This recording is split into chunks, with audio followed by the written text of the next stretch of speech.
آج میں بتاتا ہوں آپ کو کہ نائٹ پروگرامنگ کیسے ہوتی ہے۔ دا گولڈن ونڈو۔ سونے سے ٹھیک پہلے کے وہ 10 منٹ وہ آپ کی پوری کائنات بدل سکتے ہیں۔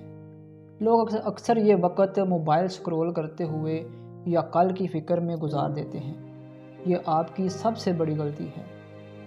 جب ہم نیند کی طرف جا رہے ہوتے ہیں، ہمارا برین الفا سے تھیٹا سٹیٹ میں جاتا ہے۔ یہ بالکل ویسا ہی ہے جیسا کسی کمپیوٹر کا ایڈمنسٹریٹر موڈ کھل جانا۔ اس وقت آپ جو بھی سوچتے ہیں، جو بھی تصور کرتے ہیں، وہ سیدھا آپ کے سول بلو پرنٹ میں لکھا جاتا ہے۔ اگر آپ روتے ہوئے سوئیں گے تو آپ کا سب کانشیس پوری رات اسی دکھ کو ملٹیپلائی کرے گا، لیکن اگر آپ شکر اور سکون کے ساتھ سوئیں گے تو وہ آپ کی باڈی کو ہیل کرے گا۔ ایک ٹپ ہے، سونے سے پہلے وہ 3 چیزیں سوچیں جو آج اچھی ہوئی، چاہے وہ کتنی ہی چھوٹی کیوں نہ ہوں۔ اپنی آنکھیں بند کر کے وہ زندگی دیکھیں جو آپ 2028 میں چاہتے ہیں۔